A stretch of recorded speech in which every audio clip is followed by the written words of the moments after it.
Recently একটা cinema নিয়ে খুব কথা হচ্ছে। সিনেমাটার নাম হলো দ্য লাইফ অফ চাক। এটি স্টিফেন কিং এর গল্পের উপরে বেস করে বানানো একটি সিনেমা। সিনেমাটা কিন্তু একটা অন্যরকম ধরনের সিনেমা। সিনেমাটা শুরু হয়েছে সিনেমার লাস্ট থেকে।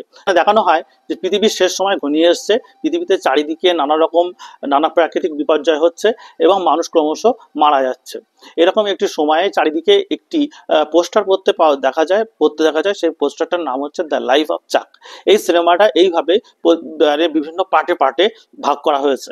এই ৩-৪টে যে পার্টে ভাগ করা হয়েছে, এই পার্টের মধ্যে শুধুমাত্র একটি অংশে টম হিডলস্টনকে অভিনয় করতে দেখা যাবে এবং এখানে চাকের ভূমিকায় টমকে দেখা গেলেও বাকি যে পার্টগুলো আছে সেখানে অন্যান্য অভিনেতাদের নেওয়া হয়েছে, যেখানে তার ছোটবেলার এবং বড়বেলার বয়সে দেখানো হয়েছে। সিনেমায় একটি জায়গায় তার মিস্ট্রিও আছে, যেখানে লাস্ট পার্টে যে মিস্ট্রিটা আছে সেখানে দেখানো হয় তার বাবা মার সাথে, বাবা মা মারা যাওয়ার পরে সে তার ঠাকুরদা এবং ঠাকুমার সঙ্গে থাকে এবং বাড়ির ওপরে একটি ঘর আছে। সেই ঘরটা একটি মিস্ট্রিয়াস কিছু আছে, যেখানে তার দাদু বা ঠাকুমা যেতে দেয় না।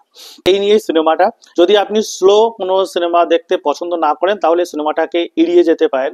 আর যদি স্লো ধরনের কোনো সিনেমা দেখতে ভালো লাগে, একটু মিস্ট্রিয়াস বা একটু মন ভালো করার কোনো সিনেমা, তাহলে দেখতে পারেন দ্য লাইফ অফ চাক সিনেমাটি।